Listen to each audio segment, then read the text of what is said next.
Presenting The Complete Orson Welles. Orson Welles and the Mercury Theatre on the air in The War of the Worlds by H.G. Wells. This is Orson Welles, speaking from London. As the third man. Stand by. We'll be on the air in 15 seconds, Mr. Wells. Yes, I know. Stand by, everybody. Mercury Theatre on the air presents Orson Welles as Count Dracula in his own version of Bram Stoker's great novel, Who knows Dracula. what evil lurks in the hearts of men? The shadow knows.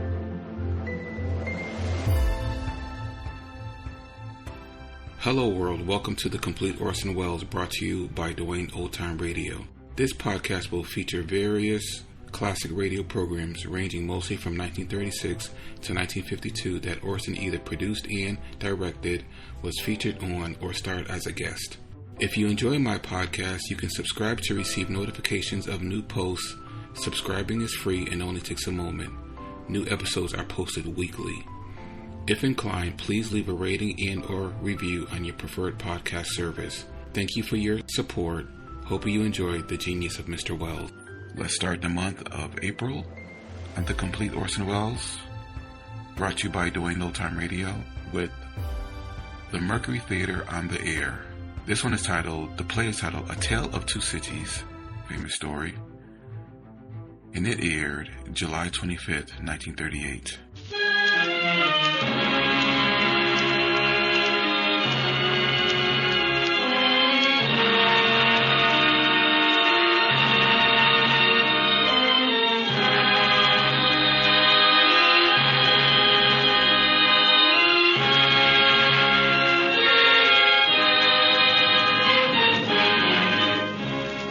The Columbia Network takes pride in presenting Orson Welles and the Mercury Theatre on the air in the third broadcast of a unique new series dramatizing famous narratives by great authors.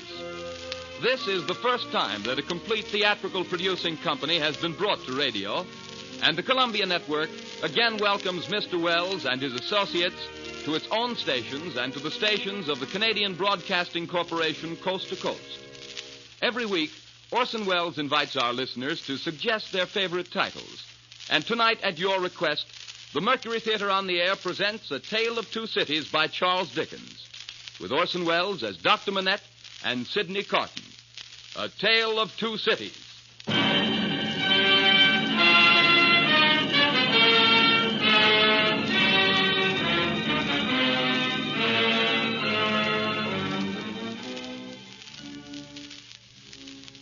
Paris, 1767.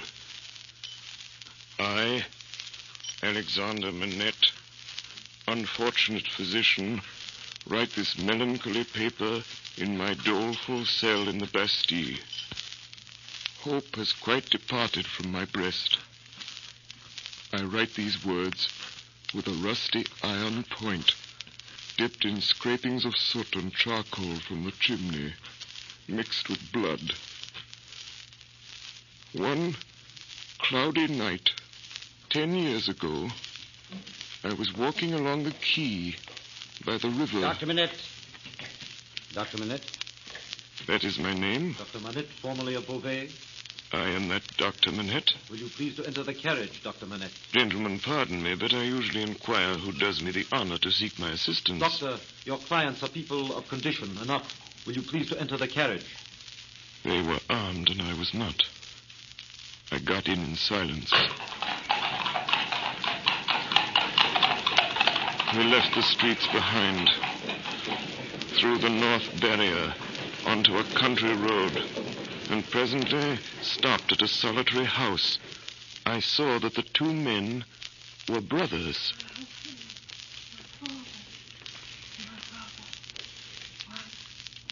In an upper room, I found a patient in a high fever of the brain lying on a bed.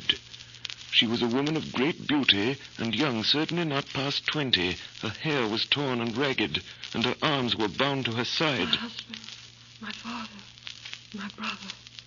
1, 2, 3. How long has she 4. lasted? Since about this hour last night. She has a husband, a father, and a brother? A brother. You are not her brother? I am not. My brother. 1, 2, 3, 4, 5. There is another patient. You had better see.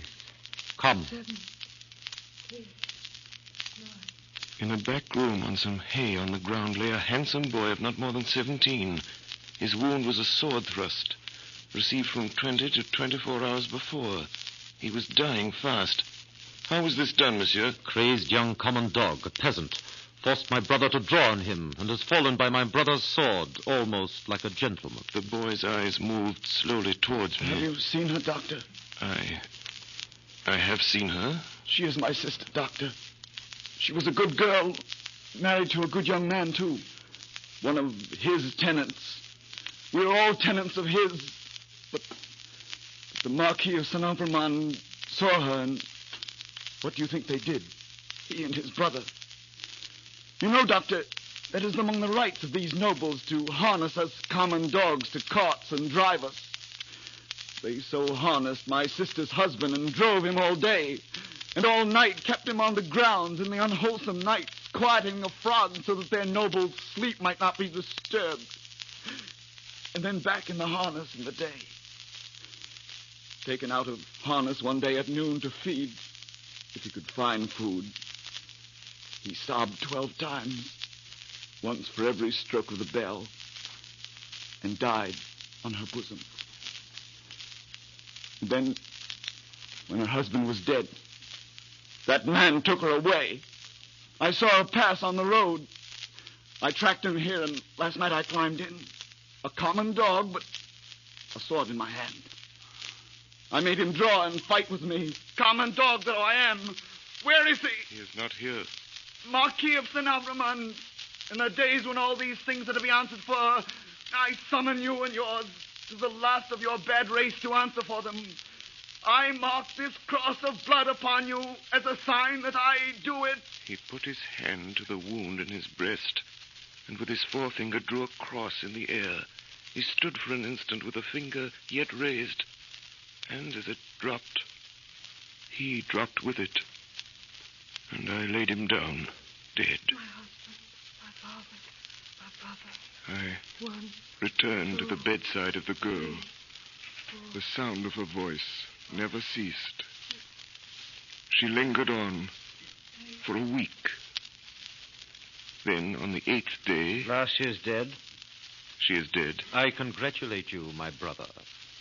5 nights later, toward 9 o'clock, a man in a black dress rang at my gate, demanded to see me, and softly followed my servant, Ernest Defarge, upstairs, into the room where I sat with my young wife. An urgent case, Doctor.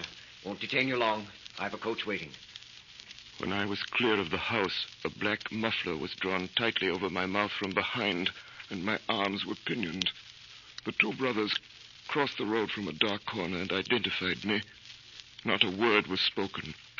That coach brought me here to the Bastille. It brought me to my grave. If it had pleased God to put it in the hard heart of either of the brothers, in all these frightful years, to grant me any tidings of my dearest wife and my child, so much as to let me know by a word whether they are alive or dead, I might have thought that he had not quite abandoned them. But now I believe that the mark of the Red Cross is fatal to them, and that they have no part in his mercies. And them, and their descendants, to the last of their race, I, Alexander Minnet, unhappy prisoner, do, this last night of the year 1767, in my unbearable agony, denounce them to heaven and to earth.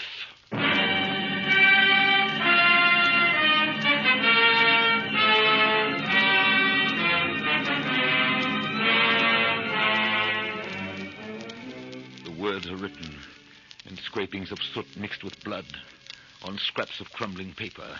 There they lie, hidden away in the solid stone, year after year. Now in the North Tower, cell number 105 is heard all day, a low, hammering sound. The sound of an old man making shoes in the dark.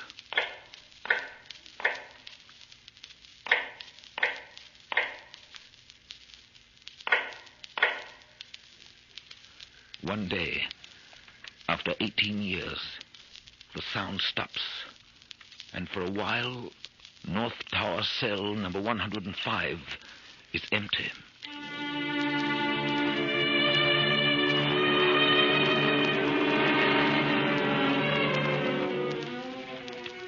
My name is Jarvis Lorry. Most of the characters in this history are people whom I first encountered in the course of business on behalf of Tellson's Bank, London and Paris, of which I have been for many years a partner. This is a history of events that took place in London and across the Channel in France in the terrible years immediately preceding and during the Great French Revolution. 1785, the Dover Road. What o'clock do you make it, Joe? 10 minutes good past 11. My blood, and the Dover coach not atop a shooter's hill yet. Hey, Joe. What do you say, Tom? I see an horse at a canter coming up, Joe. I see a horse at a gallop, Tom. Gentlemen, in the king's name, all of you. Hello! You there! Stand to right fire! Is that the Dover mail? Never you mind what it is. What are you? Is that the Dover mail? What do you want to know? I want a passenger if it is. What passenger? Mr. Jarvis Lorry. Gentleman of the name of Lorry. Answer straight. Yes, what is it? Does somebody want me? Mr. Lorry. What's the matter? A dispatch sent after you from over yonder. Kelson and Company. He can come close, guard. There's nothing wrong. I hope there ain't. Hey, you! Come in at a foot pace. Let's have the dispatch. Here it is, Mr. Lorry. Thank you. Guard, there's nothing to be afraid of. I belong to Tellson's Bank in London. I'm going to Paris on business. Now, read this. If so be as you're quick, sir.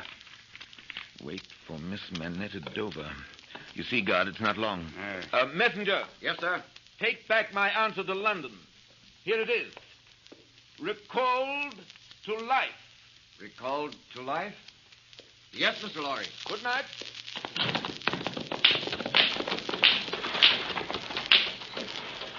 Tom. Hello, Joe. Did you hear that message? I did, Joe.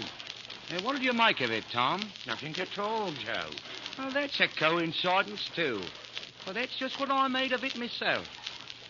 This way to the Calais packet.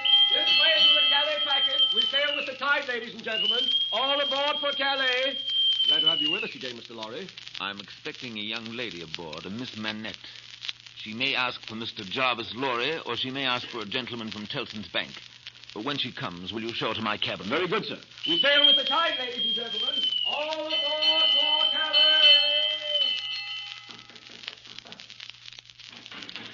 Miss Manette. Sit down, if you please. Thank you. Miss Manette, it's very difficult to begin. Miss Manette, I'm a man of business. I have a business charge to acquit myself of. The story relates to one of our customers. The story? Yes. One of our customers, a French gentleman, a scientific gentleman, a doctor. A doctor? Miss Manette, if your father had not died when he did, don't be frightened, miss. As I was saying, if Monsieur Manette had not died, if he had suddenly and silently disappeared, if he had been spirited away to some dreadful place, then the history of your father would have been the history of this unfortunate gentleman, the Doctor of Beauvais. I entreat you to tell me more, sir. I will, I'm going to. Can you bear it? I can bear anything but this uncertainty. Miss Manette, your father has been found in the house of an old servant in Paris. We're going there. He is alive.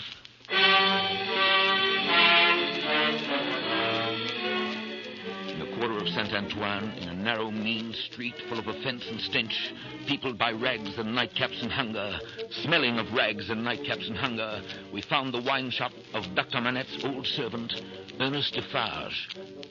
His wife sat in the shop behind the counter as we came in. A stout woman wrapped in fur. She was knitting. Ernest Defarge? That's me. May we have a word with you? Willingly, sir. My name is Jarvis Lorry of London. This is Miss Manette. Come with me, then. I'll take you to him. It's very high. It's a little difficult. Better to begin slowly.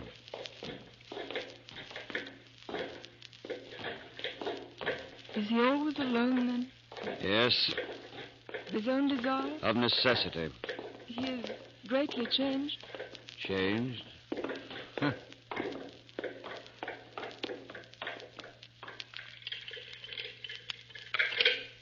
The door's locked? Yes. You think it necessary to keep him locked up? I think it necessary to turn the key. Why? Why? Because he has lived so long locked up that he'd be frightened, rave, tear himself to pieces, die. His door was left open. Is it possible? Is it possible? Yes, it is possible in this fine world we live in. Not only possible, but done. Done, see you, under that sky there every day. It'll continue being done until the last of that accursed race has perished from the face of the earth. Quiet. Let us go in. I'm afraid of it. Of it? What? I mean of him, of my father.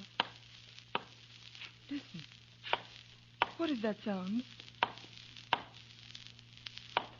Faintly, through the dark, with his back toward the door, we saw a white-haired man sitting on a low bench, stooping forward. Very busy, making shoes. Father. Good day, Minette. Good day. Still hard at work, I see. Yes. Yes, I'm working. I want to let in a little more light here. You can bear a little more? Well, what did you say? You can bear a little more light? I must bear it, if you let it in. You have a visitor, Minette. What did you say? Here is a visitor. Show him the shoe you're working at. Take it, monsieur. Now tell monsieur the maker's name. I forget what it was you asked me. The maker's name. Did you ask me for my name? Yes, I did. 105 North Tower. Is that all? 105 North Tower. At that moment, his eyes caught the skirt of Lucy's dress. He raised them and saw her face. What is this? You're not the jailer's daughter? No. Who are you? Who are you? She sat down on the bench beside him. Her golden hair, which she wore in long curls, had been hurriedly pushed aside and fell down over her neck. Advancing his hand, little by little, he took it up and looked at it. It is the same. How can it be? When was it? She laid her head upon my shoulder that night when I was summoned out. She had a fear of my going. Or was this? Was it you? Was it you? No, you're too young. It can't be. Can't be. You're too young, too young. Father. Mr. Lorry, Dr. Minette is, for all reasons, best out of Paris. Best out of France. The next morning, we left for London. As we drove off, we left Monsieur and Madame Defarge standing on the doorstep looking after us. There was that same look of secret, dangerous anger in their faces that I had seen before. Madame Defarge was still knitting.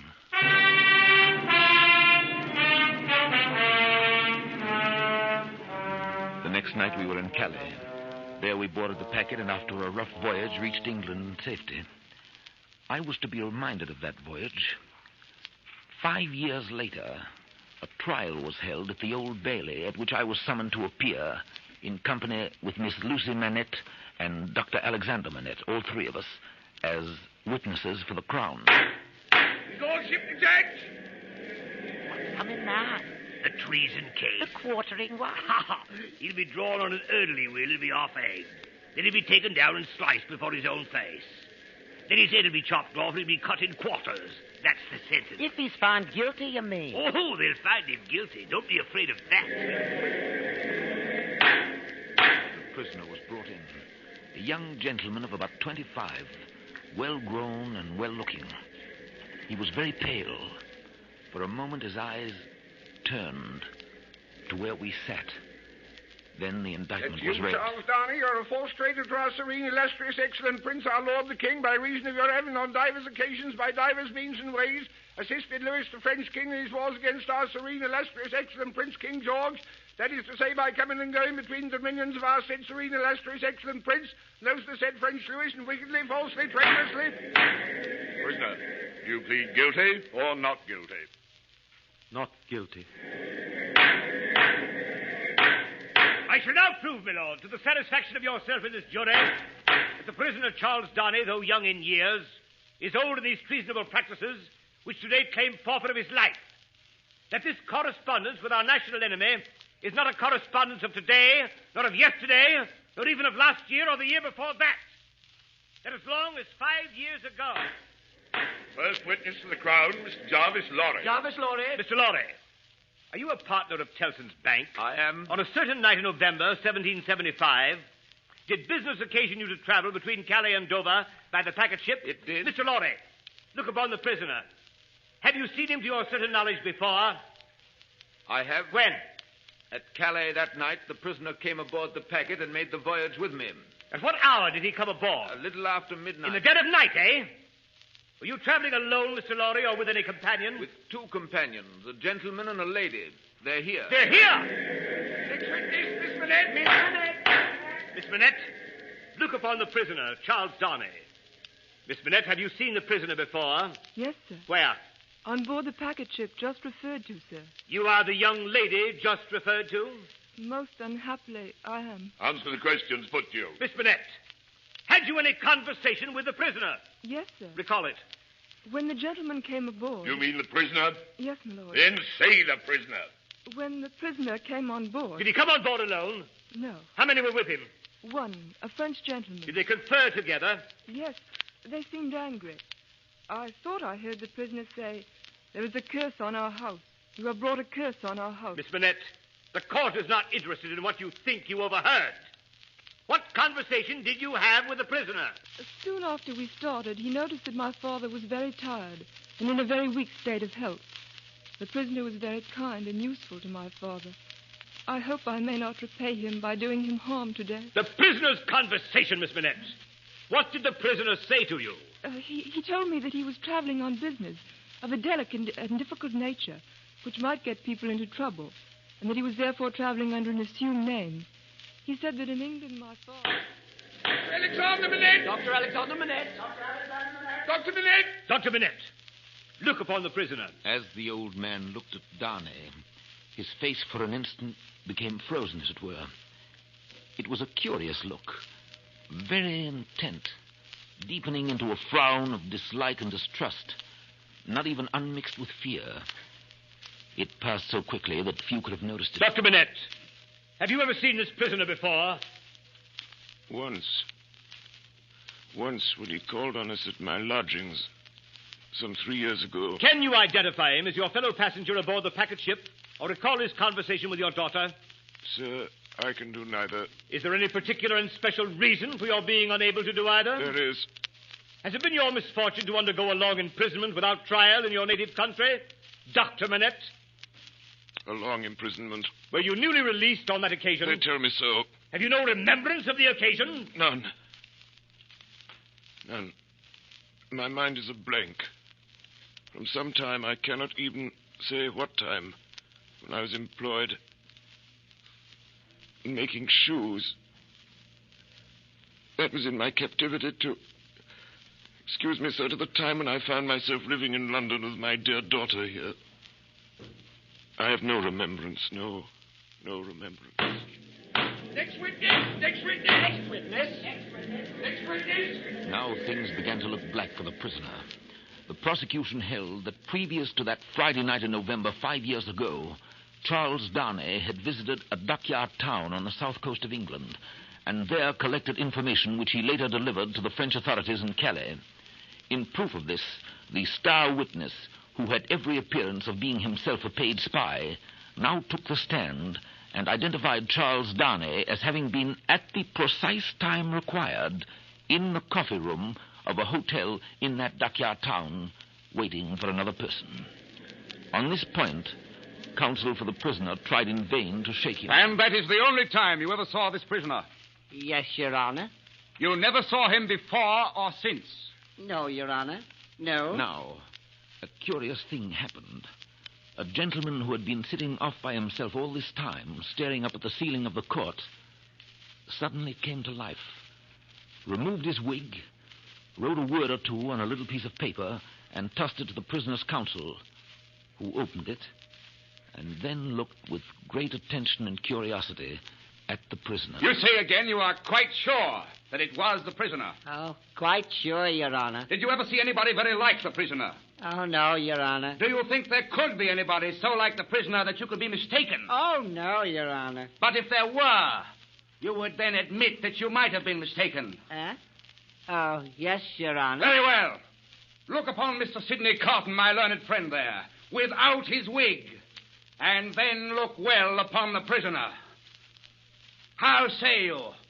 Are they not very like each other? God, like as two peas in a pod. Two peas. It ain't natural.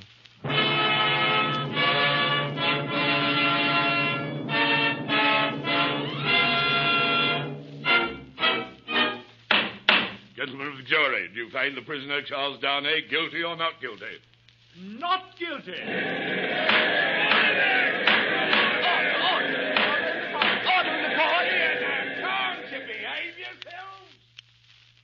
The lights were nearly all out in the passages as I left the court with the prisoner, Charles Darnay.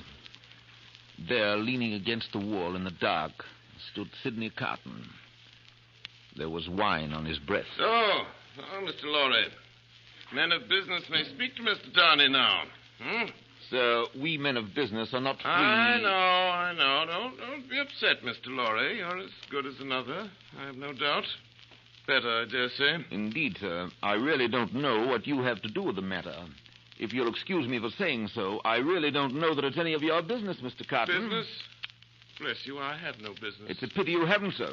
I think so, too. If you had, perhaps you would attend to it. Lord love you, no. I shouldn't.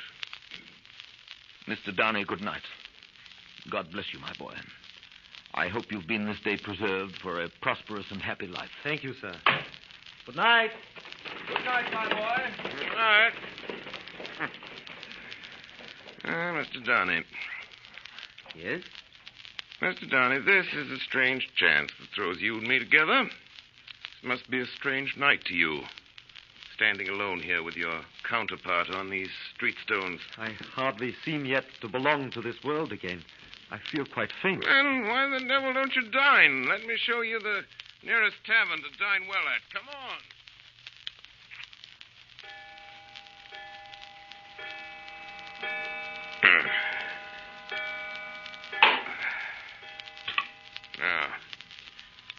Now, Mr. Darnay, now that you've eaten, do you feel that you belong to this terrestrial scheme again? It must be an immense satisfaction for you. Waiter, another bottle of wine. To me, the greatest desire I have is to forget that I belong to it. There's no good in it for me, except wine like this. Nor I for it. So we're not much alike in that particular, Mr. Darnay. Indeed, I begin to think we're not much alike in any particular. You and I. Except that we look alike. Now your dinner's done, why don't you call a health, Mr. Darnay? Why don't you give your toast? Why, what health? What toast? Why, it's on the tip of your tongue. It ought to be, it must be. Swear it's there. Well, Miss Minnet, then. Miss Minnet, then. Miss Minette, that's a fair young lady to hand to a coach in the dark, Mr. Darnay. Yes. That's a fair young lady to be pitied by and wept for by. Huh? How's it feel? Is it worth being tried for one's life to be the object of such sympathy and compassion, Mr. Darnay? Mr. Carton, you saved my life today. I have not thanked you. I neither want any thanks or merit any. It was nothing to do in the first place, and I don't know why I did it in the second. Mr. Darnay, let me ask you a question. Willingly. Do you think I particularly like you? Really, Mr. Carton, I have not asked myself the question. But ask yourself the question now. You have acted as if you do, but I don't think you do. I don't think I do. Nevertheless, there is nothing in that, I hope, Mr. Carton, to prevent my calling the reckoning and our parting without ill blood on either side. Oh, nothing in life. Oh, you pay the whole reckoning, Mr. Darnay. Then, bring me another pint of this same wine drawer and come and wake me at 10. Last word, Mr. Darnay. You think I'm drunk? I think you have been drinking, Mr. Carton. Think you know I've been drinking? Since I must say so, yes, I know it. Then you shall likewise know why.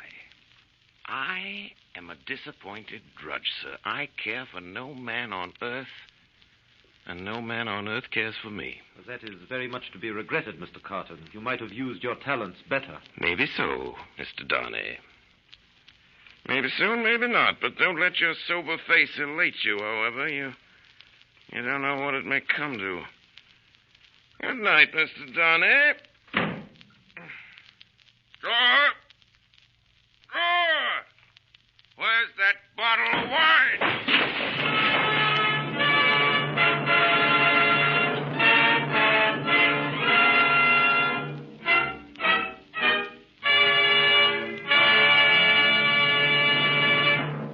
You are listening to the Columbia Network's presentation of Orson Welles and the Mercury Theater in Charles Dickens' Tale of Two Cities.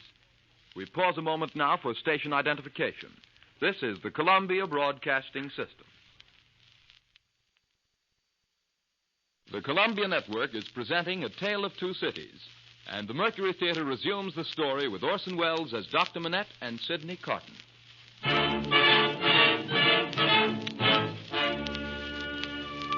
The years pass. In the quarter of Saint-Antoine, in the wine shop in the narrow, mean street, little groups of men gather to talk and scatter quickly when a stranger enters. Madame Defarge still works at her knitting. You knit with great skill, Madame Defarge. I am accustomed to it. A pretty pattern. You think so? Strange, too. It looks like many names knitted there. But that can't be. No, that can't be. May I ask what it's for? Pastime? Not for use. That depends. I may find a use for it one day, who knows? If I do, well, I'll use it. Madame Defarge. Yes? I have news that may interest you. News from England. Dr. Minnet. Yes? I perceive you know the name. Yes. His daughter, Miss Minnet, is going to be married in England. There is a curious thing about this marriage. Yes? What it comes to is this. Miss Minnet, daughter of Dr. Alexander Minnet, is going to marry the Marquis de Saint-Evremond. Oh, I perceive you know that name, too. Yes. In England, of course, he does not go under that name.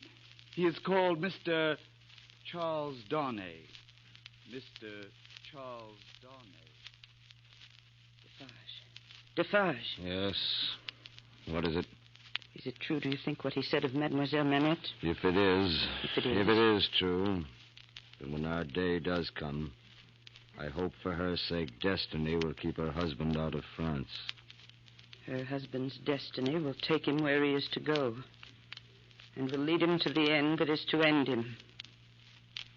That is all I know. Madame Defarge sits there knitting names into a scarf. Noble names. Lausanne, Lamballe, Guise, Saint-Evremond. Darkness is closing around. And then comes the ringing of the church bells. She sits knitting.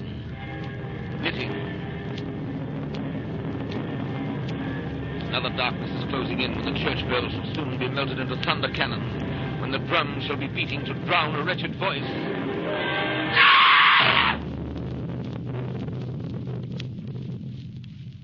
And Madame Defarge, at the foot of a structure yet unbuilt, will sit knitting, counting dropping heads. London, 1789.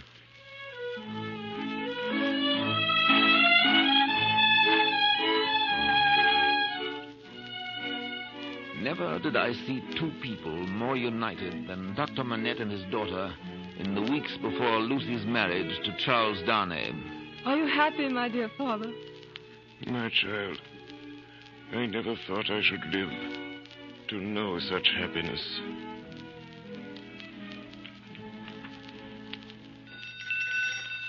An occasional visitor to their house in Soho Square was Sydney Carton. He was not improved in habits, or in looks, or in manner.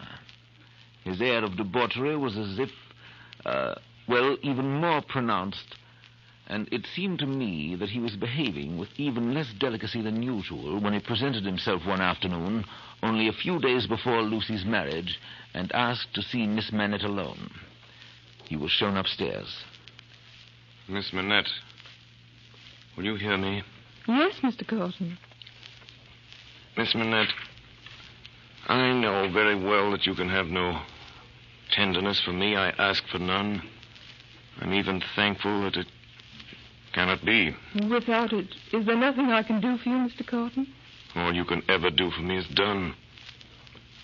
I wish you to know that even the last dream of my soul, in my degradation, I've not been so degraded, but the sight of you with your father and of this house has stirred old shadows that I thought had died out of me.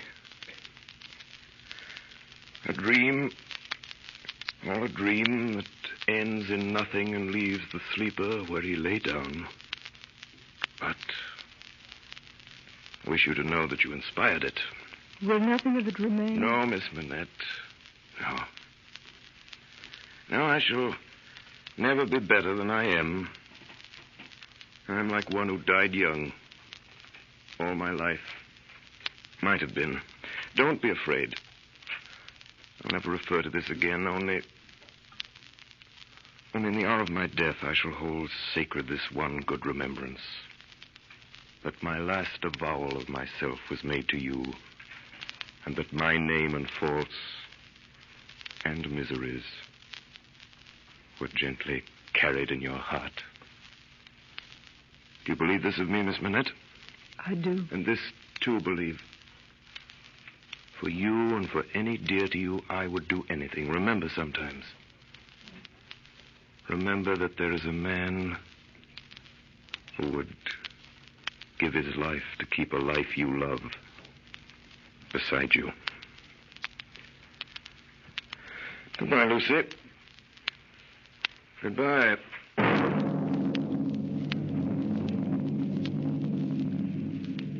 Paris, 1789, July 14. In the quarter of Saint Antoine, something is happening. In the narrow, mean streets, smelling of rags and nightcaps and hunger, all-night crowds have been stirring. Soon after dawn, Madame Defarge puts down her knitting. Defarge, at last it has come. Yes, our day has come. Saint Antoine this morning is a vast, dusky mass of scarecrows heaving to and fro, with gleams of light above the billowy heads, where steel blades and bayonets shine in the sun. Now the mass begins to move. Patriots and friends, we are ready. To the Bastille.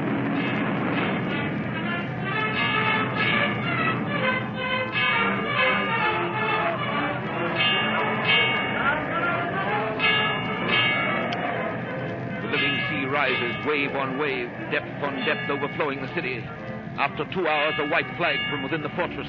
The sea rises wider and higher, over the lower drawbridge, past the massive stone outer walls, in among the 8 great towers surrendered. The prisoner! The secret now! The instruments of torture! The prisoner! The secret now! The North Tower. What is the meaning of 105 North Tower? Quick. It is a cell, citizen. Show it to me. There is something hidden there that I must find. Pass this way, Citizen Defarge. 3 years go by. The King of France and the Queen of France have paid with their lives for the suffering of the people. Day after day, fresh victims are driven through the streets of Paris to feed this new monster which lives on human blood, the guillotine. And at its foot, day after day, sit the women, knitting. London, 1792. The headquarters and the great gathering place of those who fled from France in those troubled years was Tellson's Bank. Letter for Marquis de Saint-Aubin. Here. Vicomte de Lille. Vicomte de Lille. Arrested at Calais. Executed. Baron de Neuville. Arrested. Executed. Marquis de Saint-Evremont. Marquis de Saint-Evremont. Here. Mr. Darnay. I'll take it. Charles Darnay. I didn't know that you were familiar I'll take with... charge of the letter, Mr. Lorry. You know where to deliver it? I do. If there's any answer, I'll let you know. Monsieur, heretofore the Marquis Charles de Saint-Evremond. I have been seized and brought to Paris. The crime for which I am to lose my life is, they tell me, treason against the majesty of the people, in that I have acted against them for an emigrant. You are that emigrant.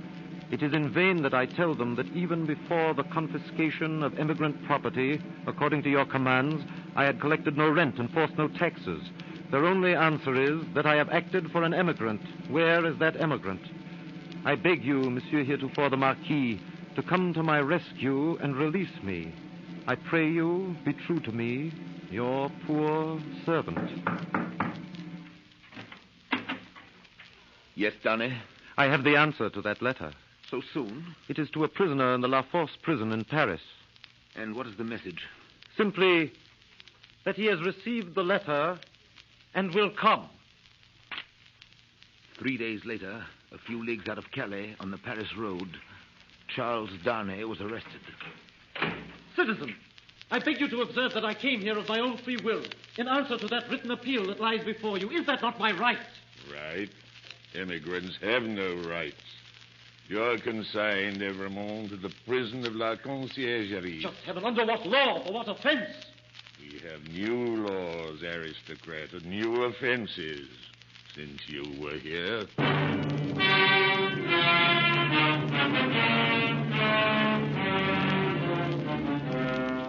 News reached London through a secret agent of Tellson's Bank that Charles Darnay was in prison in danger of death.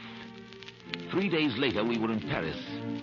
Lucy with her child and Dr. Minnet. Come in. Good evening, citizen. Do you know me? I've seen you somewhere. Perhaps at my wine shop. I noticed standing in the door a heavily built woman, silently knitting. Madame Defarge? Yes. That she may be able to recognize the faces and know the persons. It is for their safety. Mr. Lorry. Lucy, this man has a letter for you from Charles. Oh, thank you. Dearest, take courage. I am well, and your father has influence around me. You cannot answer this. Kiss our child for me. Is that his child? Yes, madam. This is the prisoner's little child. It is enough, my husband. I have seen them. We may go. Oh, Madame. Yes, aristocrat. Madame, you will be good to my husband. You will help him to see him if you can. What is it that your husband says in that little letter? Influence, no. He says something about influence. He says... Perhaps it will release him. As a wife and a mother, I implore you to have pity on me. My husband is innocent. The wives and mothers we have been used to see have not been greatly pitied. All our lives we have seen our women suffer. Poverty, hunger, thirst, sickness, misery. We have seen nothing else. We have borne this a long time. Is it likely the trouble of one wife and mother would be much to us now? Goodbye, aristocrat.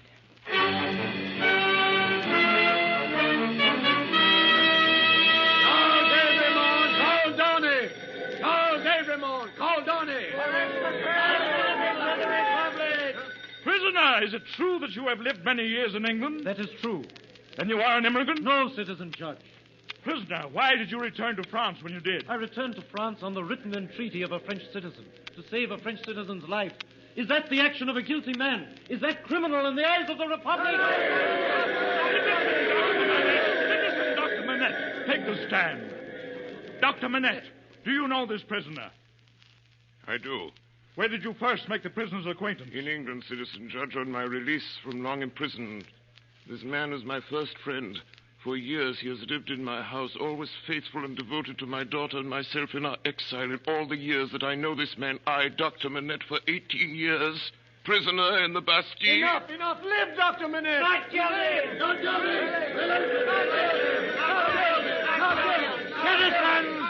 Citizens! Wait! This prisoner has been denounced for a crime against the Republic. Before this prisoner is released, I demand in the name of the Republic that this denunciation be read aloud. Why waste time? Charles Everyman called Darnay. Suspected and denounced enemy of the Republic. Aristocrat. One of a family of tyrants. One of a race proscribed. Charles Everyman called Darnay. In right of such proscription, doomed to die. Was the accused denounced openly or secretly? Openly, President. By whom? 3 voices. First, Ernest Defarge, wine vendor of Saint Antoine. Good. Second, Thérèse Defarge, his wife. Good.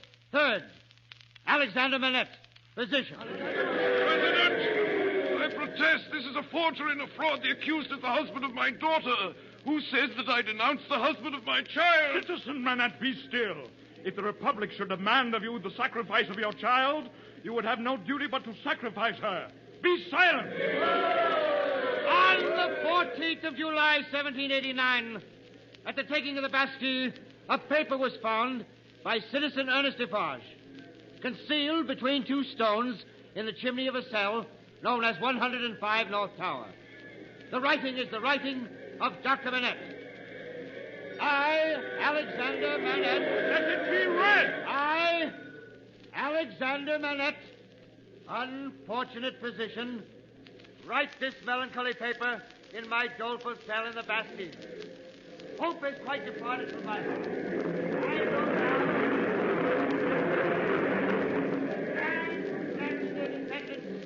to the last of their race. I, Alexander Minnet, unhappy prisoner, do this last night of the year, 1767, in my unbearable agony, denounce to the times when all those things shall be answered for. I denounce them to heaven and earth. Death!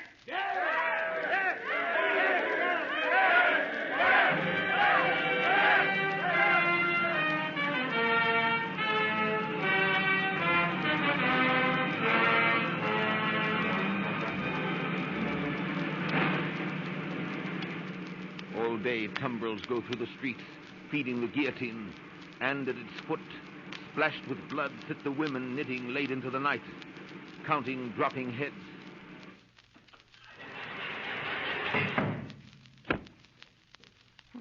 Don't be alarmed, Mr. Lorry.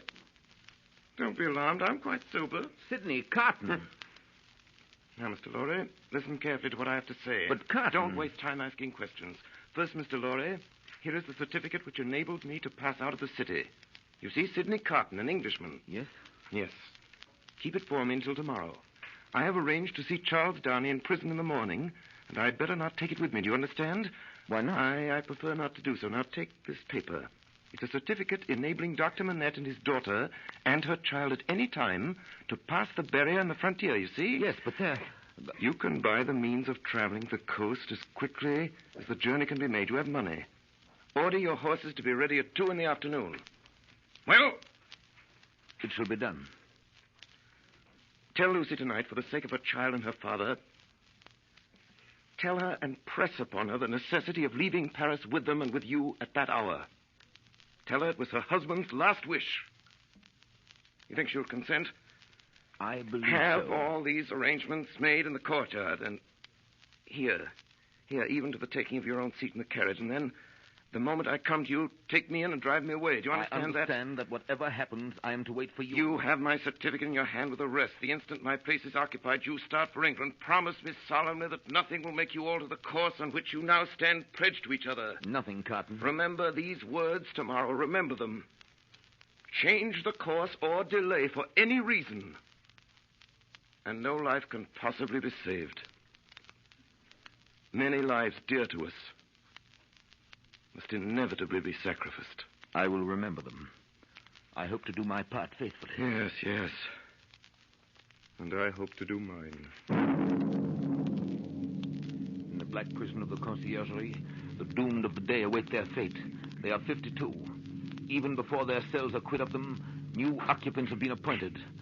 Before their blood runs into the blood spilled yesterday, the blood that is to mingle with theirs tomorrow is already set apart.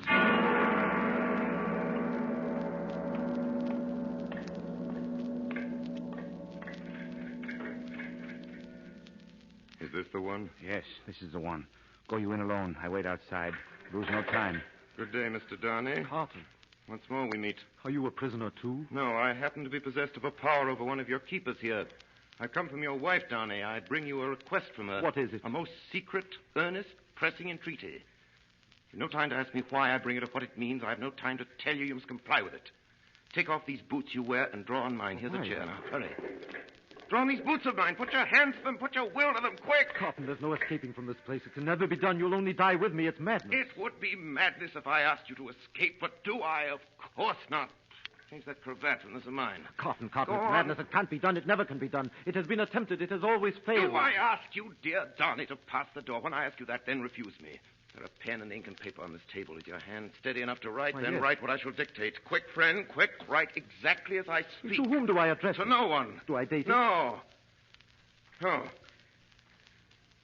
If you remember the words that passed between us long ago, you will understand this when you see it. You do remember them, I know. It is not in your nature to forget them. Have you written forget them? I have. Is that a weapon in your hand? No, I'm not armed. What is in your hand? You shall know directly. Write on there, but a few words more. I am thankful the time has come when I can prove them. That I do so is no subject for regret or grief. What is that, vapor? Vapor? Something in the air? I'm conscious of nothing. Take up the pen and finish. Hurry, hurry. If it had been otherwise, I should have had so much the more to answer for. If it had been otherwise. If it had been otherwise. Donnie. Donnie. Good. Hey there. Quick. Come in. Have him change his coat. Now, call for help. Take me to the coach. You? Him, man, with whom I've changed. You go out by the gate by which you brought me in. Of course. I was weak and faint, and you brought me in, and I'm fainter. Now you take me out. The parting has overcome us. Such things happen here often, too often.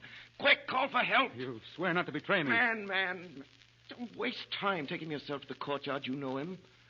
Place him yourself in the carriage. Show him yourself to Mr. Lorry and tell him to remember my words of last night and his promise of last night and drive away. Hey there! Hey! Help! Man fainted!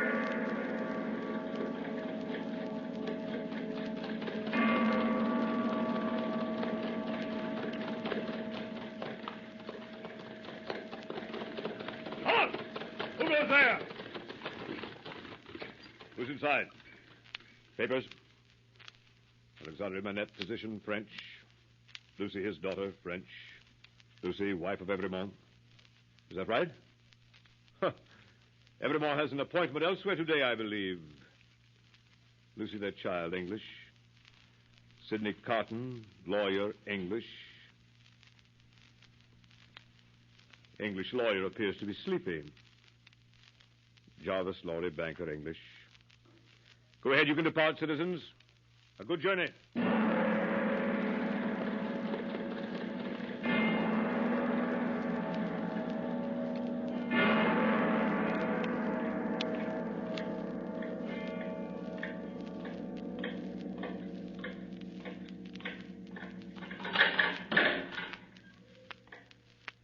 Follow me, Evremont.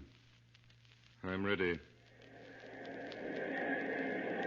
Down, Evremont! Down, Evremont! Which is Evremont? There at the back there, next to the girl. Down, everyone! Let's get 14! 18!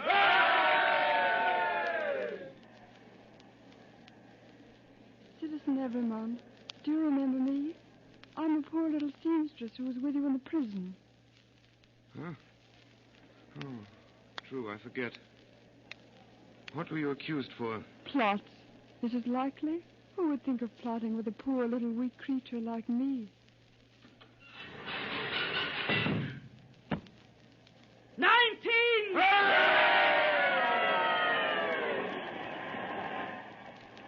I'm not afraid to die, but I've done nothing. Citizen Evermond, will you let me hold your hand? I'm not afraid, but I'm little and weak. It will give me more courage.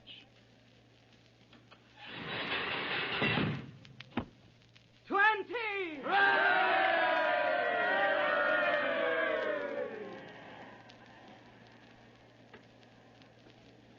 Keep your eyes upon me, dear child. Keep your eyes on me. Mind nothing else. I'll mind nothing while I hold your hand. I shall mind nothing when I let it go. If they are quick. They'll be quick. Never fear. 21!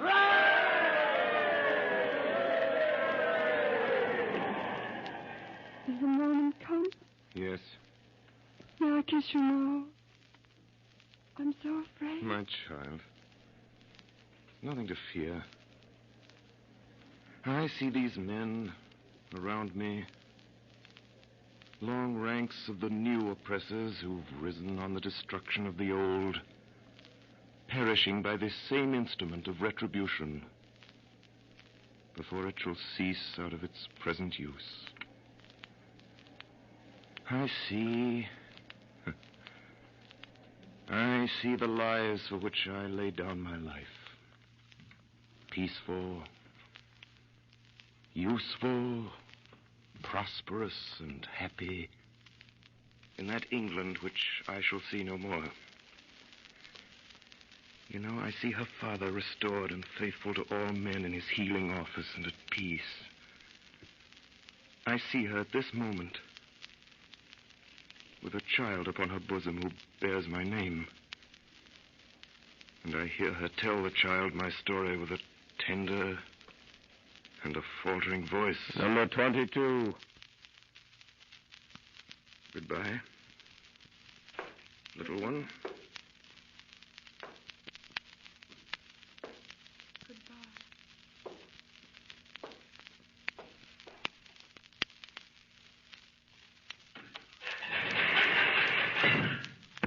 22!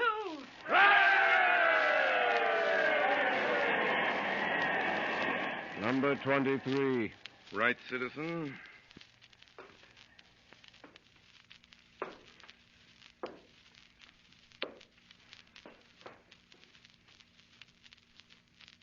It is a far,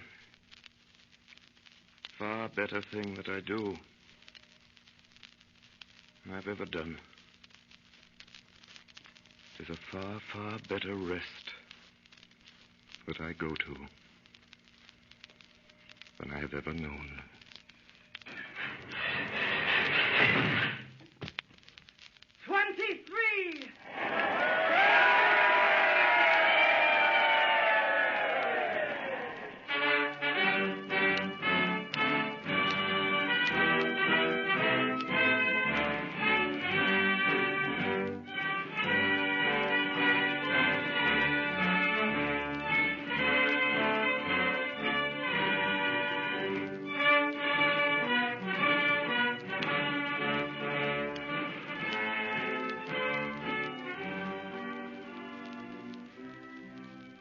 Tonight, the Columbia Network has brought you Orson Welles and the Mercury Theater on the Air in A Tale of Two Cities by Charles Dickens.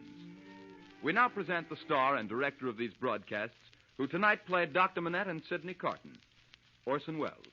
Ladies and gentlemen, I should like first to thank the actors of the Mercury Theater who played with us tonight.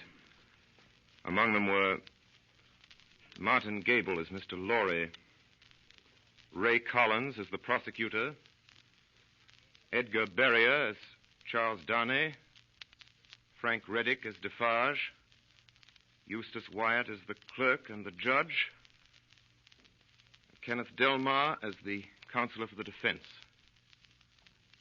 Betty Gard as Madame Defarge, Erskine Sanford as the president, Mary Taylor as Lucy Minnet. Tonight's production was done at your request, and we intend to choose later works in this series on the basis of your letters to us. We're reading all the letters with the greatest of interest, and we thank you for your valuable suggestions. And now, good night, ladies and gentlemen. Until next Monday at this same time.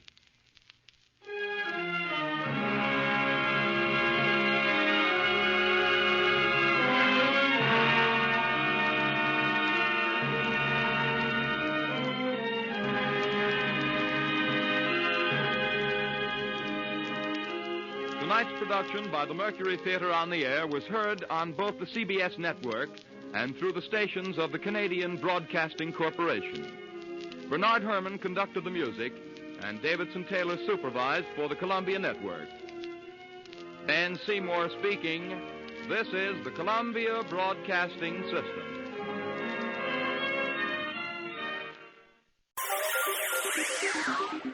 Thank you for listening to and showing your support for my podcast. If you would like to receive notifications of when new episodes are posted, please subscribe to my channel.